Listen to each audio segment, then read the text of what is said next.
साल 2014 में director Christopher Nolan की एक ब्लॉकबस्टर मूवी आई थी इंटरस्टेलर, जिसमें स्पेस से जुड़े हुए कॉन्सेप्ट्स जैसे ब्लैक होल, वार्म होल्स और एलियन लाइफ को काफी साइंटिफिक और एक्यूरेट तरीके से दिखाया गया। लेकिन मूवी का सबसे शॉकिंग सीन था उसका क्लाइमैक्स, जिसमें मूवी का मेन कैरेक्टर कूपर एक ब्लैक होल में गिर जाता है। मूवी में इस ब्लैक होल का नाम था गारगेंटुआ ब्लैक होल। कूपर अपने स्पेसक्राफ्ट के साथ इसमें गिरता है। स्टार्टिंग में कूपर को अपने आसपास कुछ भी दिखाई नहीं देता है, उसके आसपास एक घना काला अंधेरा था। लेकिन जैसे जैसे वो गहराई में जाता है, उसको अनाज के दानों जैसे कुछ चमकीले पार्टिकल नजर आते हैं जो उसके स्पेसक्राफ्ट को हिट करते हैं, जिससे वो डिस्ट्रॉय होने लगता है। वहाँ रोशनी की कुछ फ्लैशेस नजर आती हैं, चिंगारियां उठती हैं और देखते ही देखते उसके स्पेसक्राफ्ट में आग लग जाती है। मजबूरन कूपर को अपने स्पेसक्राफ्ट से इजेक्ट होना पड़ता है और वो ब्लैक होल में गिरने लगता है। गिरते गिरते अचानक वो खुद को एक 5 डायमेंशनल स्पेस में पाता है, एक 5 डायमेंशनल टेसरेक्ट। ये एक दिमाग घुमा देने वाला एक्सपीरियंस था। कूपर एक ऐसी जगह था जहाँ वो ग्रेविटी का यूज करके अपने बीते हुए कल से कम्युनिकेट कर सकता था। यहाँ ये सब देख के शायद आपके दिमाग में भी आया हो,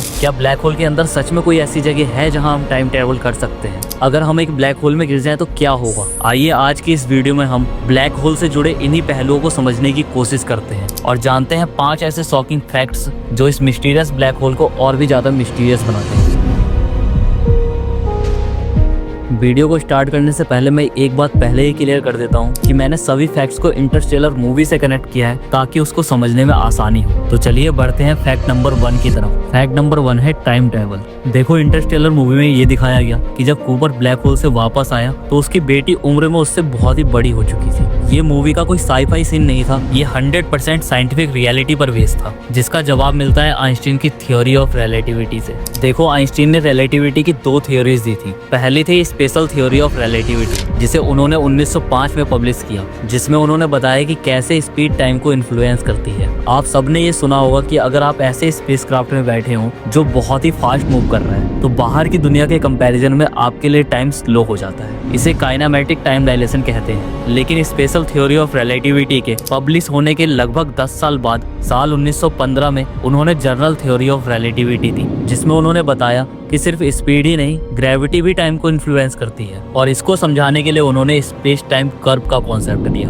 जिसमें उन्होंने बताया कि स्पेस और टाइम एक दूसरे से जुड़े हुए हैं, एक फैब्रिक की तरह। इस थ्योरी के अकॉर्डिंग किसी भी ऑब्जेक्ट के मास की वजह से स्पेस टाइम का कर्व बैंड हो जाता है और जैसे जैसे मास बढ़ता है स्पेस टाइम का ये फैब्रिक उतना ही ज्यादा मुड़ने लगता है। अब क्योंकि एक ब्लैक होल तब बनता है जब कोई स्टार मरता है, मतलब एक ब्लैक होल में एक पूरे स्टार का मास समाया होता है। अब क्योंकि इसका मास बहुत ही ज्यादा हैवी है, इसीलिए स्पेस टाइम इतना बैंड हो जाता है कि वो पूरे यूनिवर्स से पिंच ऑफ हो जाता है। इसे सिंगुलैरिटी कहते हैं। अब ये जो स्पेस टाइम में कर्व बन गया, ये सिर्फ स्पेस को ही नहीं, टाइम को भी मोड़कर इतना धीमा कर देता है कि वो लगभग रुकने लगता है। इसे ग्रेविटेशनल टाइम डायलेशन कहते हैं। ये है एक सुपर मैसिव ब्लैक होल और ये इसका इवेंट होराइजन है। अगर आप यहाँ पर 1 साल भी बिताकर वापस आओगे तो हो सकता है कि बाहर की दुनिया में हजारों साल बीत चुके हों। ब्लैक होल के अंदर आपके लिए सब कुछ नॉर्मल होगा, आपकी नर्व्स, आपकी ब्रीदिंग और आपकी हार्ट बीट। लेकिन जब आप यहाँ से बाहर की तरफ देखोगे तो आपको सब कुछ फास्ट फॉरवर्ड में नजर आएगा। आप अपनी आंखों के सामने इंसानी सभ्यताओं को बनते हुए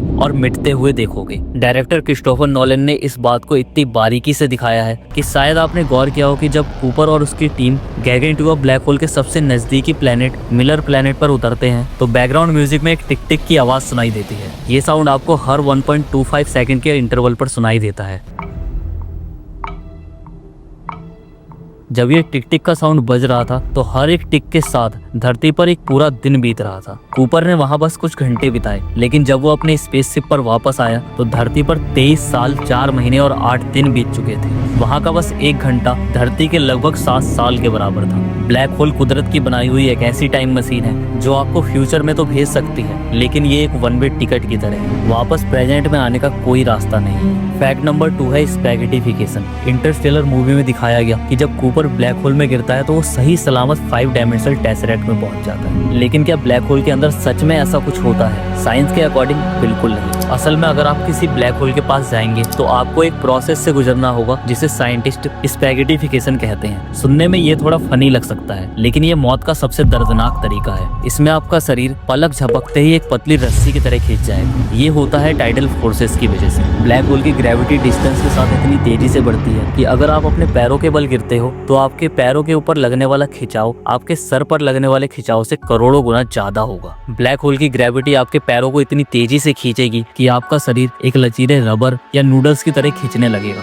आप एक पतले एटॉमिक धागे में बदल जाओगे। लेकिन अब सवाल ये उठता है कि कूपर कैसे बचेगा। देखो, मूवी में बताया गया कि गारगेंटुआ एक रोटेटिंग और एक सुपर मैसिव ब्लैक होल है। ऐसे बड़े और सुपर मैसिव ब्लैक होल्स में टाइडल फोर्सेस काफी कमजोर होती हैं। इसी वजह से मूवी में कूपर इवेंट होराइजन को क्रॉस कर पाया। अगर ये कोई छोटा ब्लैक होल होता तो मूवी खत्म होने से पहले कूपर ही खत्म हो जाता। फैक्ट नंबर 3 है ब्लैक होल का अंत, टेसरेक्ट या सिंगुलैरिटी। इंटरस्टेलर के क्लाइमेक्स में हम सबने देखा कि कूपर ब्लैक होल के बिल्कुल सेंटर में पहुंचकर एक ऐसी जगह था जहां वक्त और ग्रेविटी उसके मुट्ठी में थी। वहां एक 5 डायमेंशनल लाइब्रेरी जैसा माहौल था। लेकिन हकीकत तो यह है कि साइंस के अकॉर्डिंग ब्लैक होल के सेंटर में कोई भी 5 डायमेंशनल स्पेस नहीं होता है। वहां होती है सिंगुलैरिटी। सिंगुलैरिटी यूनिवर्स की वो जगह है जहां हमारी फिजिक्स काम ही नहीं करती। उसके सारे लॉज, सारे नियम यहाँ आकर फेल हो जाते हैं। सोचिए, अगर हम पूरी अर्थ को एक छोटे से एटम के साइज में दबा दें। ब्लैक होल के अंदर भी यही होता है। करोड़ों किलोमीटर बड़ा स्टार जब कोलैप्स होता है तो वो इतना छोटा हो जाता है कि उसका वॉल्यूम लगभग 0 हो जाता है। लेकिन डेंसिटी ज्यादा होने की वजह से उसका मास इनफाइनाइट हो जाता है। मतलब यहाँ ग्रेविटी इतनी ज्यादा हो जाती है कि स्पेस टाइम का फैब्रिक फट जाता है। यहाँ पहुँचने के बाद कोई भी इंसान, कोई भी चीज, यहाँ तक कि लाइट भी इससे बाहर नहीं निकल सकती। वो हमेशा हमेशा के लिए इसमें कैद हो जाती है, जिससे बाहर निकलना इम्पॉसिबल होता है। तो क्या वहाँ पर कोई 5th डायमेंशन हो सकता है जैसा कि नोलन ने दिखाया? कई एडवांस थ्योरी जैसे स्ट्रिंग थ्योरी और क्वांटम फिजिक्स का ये मानना है कि सिंगुलैरिटी जैसी कोई चीज नहीं होती। स्ट्रिंग थ्योरी का मानना यह है कि ब्लैक होल के अंदर कुछ एक्स्ट्रा डायमेंशन हो सकती है। लेकिन आज की साइंस के हिसाब से सिंगुलैरिटी एक ऐसी दीवार है जिसके आगे क्या है ये कोई नहीं जानता। इंटरस्टेलर मूवी की सबसे खास बात ये थी कि उन्होंने ब्लैक होल को एक काला गोला नहीं दिखाया। उन्होंने दिखाया कि ब्लैक होल के चारों तरफ रोशनी की एक चमकती हुई रिंग है जो ऊपर और नीचे से मुड़ी हुई है। जब ये फिल्म आई थी तब तक किसी ने भी एक रियल ब्लैक होल को नहीं देखा था। लेकिन 2019 में जब नासा ने पहली बार M87 ब्लैक होल की रियल फोटो ली तो पूरी दुनिया दंग रह गई, क्योंकि ये फोटो सेम वैसे ही थी जैसा कि इंटरस्टेलर मूवी में दिखाया गया। अगर इंटरस्टेलर मूवी वाले ब्लैक होल को हम थोड़ा सा ब्लर करें तो उसकी फोटो सेम वैसे ही दिखाई देगी जैसी फोटो नासा ने कैप्चर की। उसके चारों तरफ एक रोशनी की चमक है। लेकिन अब आपके दिमाग में एक चीज चल रही होगी कि अभी मैंने थोड़ी देर पहले ये बताया कि ब्लैक होल के अंदर से कोई भी चीज, यहाँ तक कि रोशनी भी उससे बाहर नहीं आ सकती, तो आखिर इसके चारों तरफ ये चमक क्यों दिखाई दे रही है? असल में ये रोशनी ब्लैक होल के अंदर से नहीं, उसके बाहर से आ रही है। इसे कहते हैं एक्रेसेंट डिस्क। ब्लैक होल की ग्रेविटी इतनी पावरफुल होती है कि वो आसपास की गैस, धूल और सितारों को अपनी ओर खींच लेती है। ये मलबा ब्लैक होल के चारों तरफ लाइट की स्पीड से घूमने लगता है। फ्रिक्शन की वजह से ये इतना गर्म हो जाता है कि ये लाइट इमिट करने लगता है, इसीलिए ये रिंग दिखाई देती है। और ये जो ब्लैक होल के ऊपर और नीचे रिंग घूमती हुई नजर आ रही है, असल में ये ऐसी होती ही नहीं है। अगर हम इसको टॉप से देखेंगे तो ये कुछ ऐसा दिखाई देगा, तो आके फ्रंट से देखने पर ये ऐसा क्यों दिखाई दे रहा है? तो दोस्तों, इसके पीछे का कारण है ग्रेविटेशनल लेंसिंग। हम सबको पता है कि ब्लैक होल स्पेस टाइम के फैब्रिक को मोड़ देता है, जिस वजह से एक्रेसेंट डिस्क की लाइट भी मुड़ जाती है और वो ऊपर और नीचे दिखाई देती है।